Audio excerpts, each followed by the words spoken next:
Yo, what's up guys? Chris TV, welcome back to my channel again guys. Today is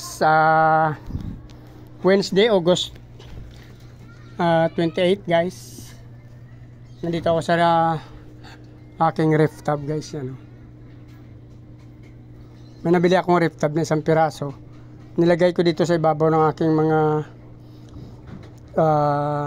grow out tsaka mga breeder. Dito ako guys sa taas guys. Yan yung aking ibang mga isda guys. So, yan, ayan, bubong na ng kapitbahay ko yan. Ito yung bahay ko. Ayan, mga kwarto namin dyan sa second floor kaya medyo tumaas. Pinataas namin yan. Pero nandito ako sa gilid, sa eskinita. Meron tayo ipakita ko sa inyo aking mga neon green na mga feeder. Sorry guys, albino pala guys. Yan, Actually, halo-halo kasi dito. Meron tayong albino na yan, mga albino na neon green. Long fin yan guys. Kaya actually pa lang sila. Juvenile pa lang yan guys. Pero malapit na mag semi-adult yan guys. Abangan nyo yan guys. Yung aking mga neon green na danyo guys.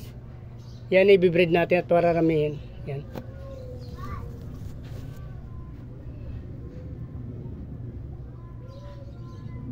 Nakita nyo guys, ang ganda-ganda nyan guys, mga kulay nila. Pasensya na kayo dyan, meron tayong mga feeder dito na binibreed, saka muli na giant muli yan guys. Mayroon ako ditong muli. Sinalo-halo na sila guys, at saka mayroon na rin mga fry dito. Yan, yung ating mga feeder, nag-fry na sila. Yung iba kinuha ko na dyan, binaba. Pero hindi ko nakuha lahat, kaya mayroon kayong nakikita dyan, mga mangilan-ngilan na lumalangoy na mga fry pa yan guys. Pasensya na kayo, medyo hindi yata maliwanag yung video kasi nga naka-expose to sa araw guys. Pero hindi naman masyado to na buong araw may araw. Kasi nasa ano lang to, 12 to 1:30 yata nagkakaroon lang dito ng araw. So mag alas 12 na, kaya medyo lumiliwanag na rito yan guys. Ay, neon green natin guys. Para ramihin ko yan. So abangan nyo yan guys. Pag gusto nyo bumili ng mga neon green na long fin na mga danyo gaya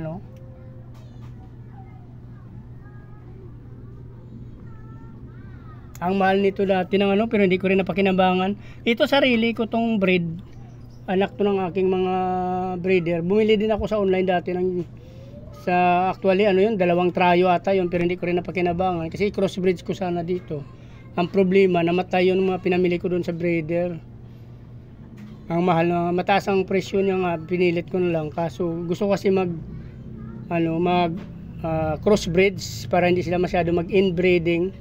Din problema, hindi naman siya nag-success guys na na failed ako doon kasi ang 2 trayo na binili ko sa labas na supposed to be crossbreeds ko dito, wala, namatay lahat. Unti-unti silang namatay at naubos na hanggang ngayon. So ito, sarili ko pa rin to breed. So pag lumalaki na ito mag-breeding, maghanap pa rin ako sa labas ng mga neon green din na ipang crossbreeds dito, kahit mga 3 piraso, 5 lang. Kaya nga tingnan guys, giant muli yung lalaki na. Lumalaki yan sila guys kasi ang parents niyan binili ko ng lalaki. Mahahaba guys, nasa 2.5 inches yata yung parents na bili ko niyan. Ang problema, namatay yung female. So buti naka-anak sila bago namatay. Kasi 3 dapat nabili ko trayo. Ang problema, tumalon yung isa, hindi ko napansin. So buti nagka-anak yung pair bago namatay yung female din ata yun, yung namatay. Naiwan yung male niya. Pero ito yung mga anak niya guys. Ito yung unang anak niya. F1 to ng aking yung giant muli yan guys. Yung lalaki niyan. Mayroon pa ako dun sa taas, yung unang anak nila kasing F1 nito. Ginawa kong future breeder, tatlong tab. So kaso ang juvenile pa sila. So ito pa lang yung pinaka parents nila na binibreed ko dito. Ito yung pinakauna kasi ang parents niya doon guys, wala na male na lang naiwan, yung female doon namatay na rin. Nahaluan doon ng sword tail, hindi ko pa naasikaso. Kinakain siguro yung anak nila doon, yung muli ko na nandun sa aking terrace kasi wala akong nakitang fry doon. May sword tail. Ang sword tail kasi guys, matakaw yan sa mga fry. mahilig kumain yan, takaw. Kaya bihira lang ako makaparami ng swordtail dahil pag hindi ko napansin agad, kinakain nila. So hindi tayo nakakaparami masyado. Pero ang style kasi doon sa akin, 3 drum, may butas sa ilalim. So may harang naman actually doon na buti na may butas-butas. So ang ibang fry nakalipat. Kaya nagkakaroon pa rin ako ng mangilan-ngilan na swordtail na nabubuhay, hindi nila makakain. Kasi ang parents nito napakatakaw. Sila talagang kumakain ng sarili nilang mga anak. Ginagawa nilang food. Siguro pag na-stress sila yung daan ng daan sa harap nila, tinutuklaw na nila, nakikita ko talaga live.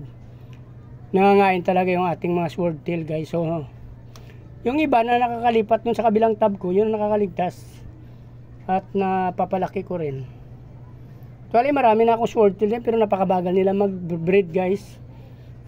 Nasa 1 year na pero ang bagal pa mag-breed. Halos hindi sila masyado. Kaya mahirapan yung makakaparami ng swordtail. Hindi ko lang alam kung ilalagay mo sila sa ganitong style. Yung tulad nitong reptab na parang habitat nila. Yun yata ang gusto niya. Kasi doon sa tab ko parang nahirapan sila magparami. Ayan guys, so yan. Reptab to guys, yan. Malit lang to na rep, yan. Nakita ko doon tinapon sa basuran, kinuha ko at nilagyan ko ng tapal yung mga butas-butas niya. So napakinabangan pa natin. Actually tinapon na nila to guys, so kinuha ko. Ganda pa ng reptab kasi wala tayo kasing malit na space natin dito, ang area ko kasi napakalit lang. So ito lang na na-provide ko, isang pirasong reptab. So kung nagustuhan nyo tapos na video na to guys, please like, follow, subscribe sa aking YouTube channel guys. Sama nyo na rin ang notification bell guys para updated guys sa mga ina-upload ko na video. Maraming salamat sa patuloy panonood at pagsuporta ng aking YouTube channel guys. Paki-follow nyo lang ang aking Facebook page, Chris Molino. Maraming salamat at mabuhay kayo hanggang gusto nyo. Bye bye!